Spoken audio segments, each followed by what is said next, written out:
In examining this complex matrix of texts, instincts, needs, values, and convictions, let me now turn to competing religious values of two major sorts, ideological and humanitarian. A changing ideological landscape can also generate questions in the humanitarian realm, but let us leave those for later consideration. With the rise of both the Reform movement and estrangement from all forms of Judaism, Orthodox rabbinic authorities reacted in diverse and sometimes contradictory ways. Here, the religious value with the potential for conflict with straightforward law was the protection of the traditional community from deviation, and in some cases, the need to establish a modus vivendi with a deviationist movement that could not be vanquished. To accomplish these ends, some authorities endorsed mild innovations like the vernacular sermon and a male choir. More significantly, there were rabbis in Central Europe who were prepared to classify Reform Jews under a Talmudic rubric that exempted children brought up among non-Jews from the harsh sanctions applicable to heretics. On the stringent side of the ledger, the response to Reform Judaism led to rhetorical escalation that went beyond the plain meaning of the controlling texts. Thus, rabbis mobilized the most extreme categories of Jewish law in prohibiting the construction of a synagogue without a platform in the center. They prohibited public prayer in a language other than Hebrew, more categorically than precedent could easily justify, and they subjected all innovation to intense suspicion and scrutiny. Another historical development with profound ideological freight, religious and otherwise, was the Zionist movement and the state that it produced. Here there can be no question that the decisor's ideological position can affect his ruling. Once we recognize that a competing religious value can play a role in reaching a decision, much depends on whether or not the rabbi in question recognizes the legitimacy of that competing value.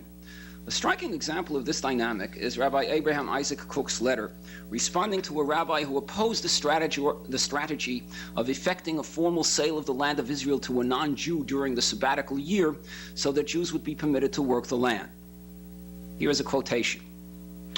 "I must stand in the breach against those who besmirch people who come to settle the land of Israel, and who in the absence of an alternative are forced to depend on this permissive ruling, which has already become widespread and has a basis in the positions of the Talmuds and the decisors. Such besmirching damages the Yishuv both spiritually and materially. Materially, because it is impossible for all to observe the laws of the sabbatical year without annulment, since if they will not export the goods, the land will literally become desolate, God forbid. Spiritually, because publicizing the prohibitions will close the door to entry into the land of Israel to all loyal Jews, so that only those who throw the religion behind their backs will immigrate."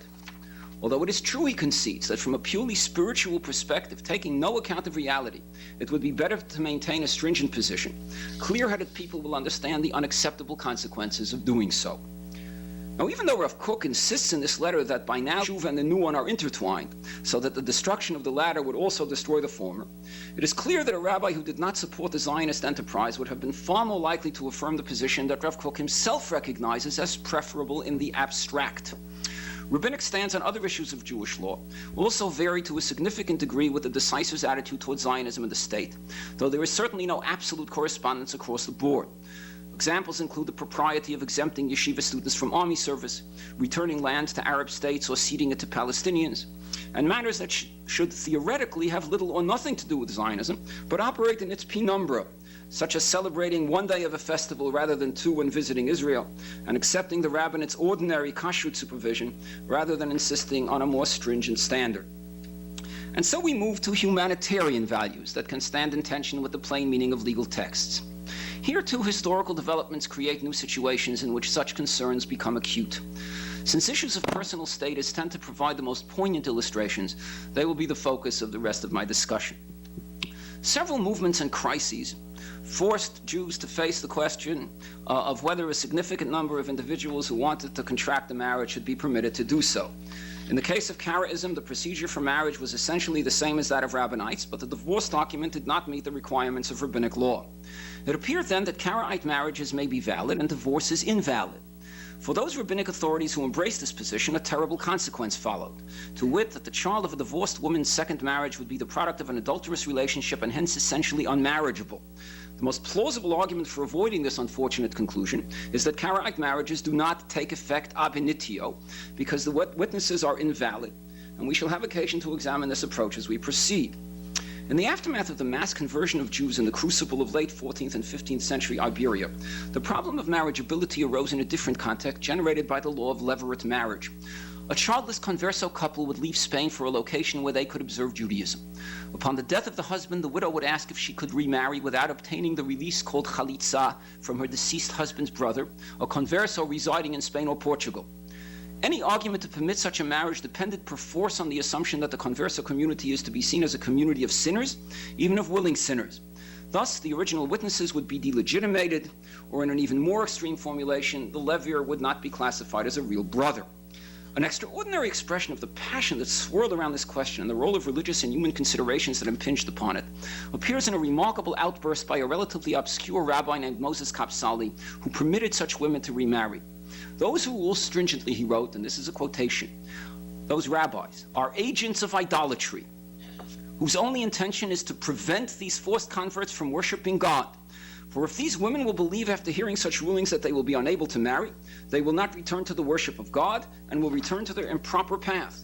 And those rabbis are close to being instigators to idolatry, and it is almost the case that they are subject to the death penalty in accordance with the law that applies to a seducer and instigator, unquote. In contemporary times, the strategy of invalidating a marriage on the grounds that the witnesses were not observant Jews is associated most prominently with Rabbi Moses Feinstein, who mobilized it to permit Reform Jews to remarry after a civil divorce, to permit Reform divorcees to marry or at least to remain married to men of priestly lineage, and to remove the taint of illegitimacy from the children of the second marriage of Reform divorcees.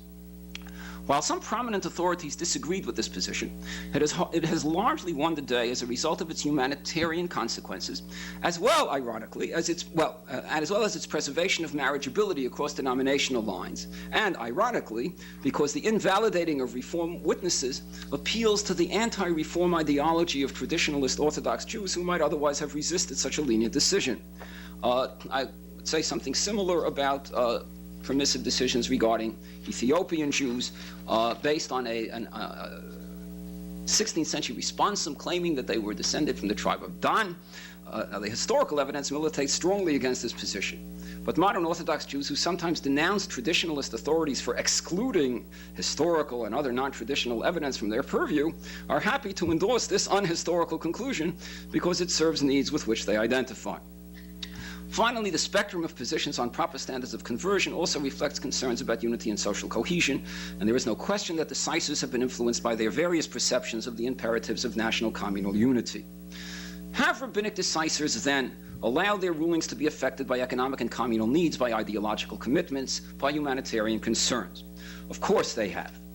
Have these influences operated primarily on a subconscious level? By no means. Rabbinic authorities generally know what they are doing, and they are aware of the factors that they weigh in rendering a decision.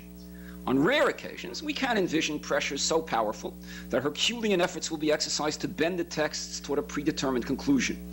To take a contemporary example from the realm of technological change, thoughts of this sort ran through my mind while reading an article in a Torah journal about the challenges of Sabbath observance in a world where lights go on and off as you stroll past homes, walk through the corridors of hotels, or enter the restrooms of hospitals. The author noted with complete candor that he was making extreme efforts to reach barely plausible conclusions because otherwise life might become unlivable. The goal of maintaining fidelity to the law while striving to accommodate humane concerns is given moving expression in a response by Rabbi Feinstein that encapsulates the challenges faced by men of learning and integrity, bearing a burden that I do not envy. The responsum deals with the marriageability of a pious young woman whose lineage was problematic. Rabbi Feinstein had sent a permissive reply to an initial inquiry from a European rabbi, but the rabbi was plagued by a guilty conscience, wondering if he had formulated his question in a manner likely to skew the ruling in a direction supportive of a woman whom he so badly wanted to help. And so he sent a second letter sharing these doubts. With no additional comment, I conclude with Rabbi Feinstein's reply. As to your concern about your efforts to permit this young woman, who is a precious, wholehearted soul, on the contrary, it is appropriate, decent, and desirable in the eyes of God to exercise effort on behalf of modest and precious women, just as we have been commanded to attempt to permit the marriage of agunot, provided that this effort in accordance with the laws of the Torah in truth.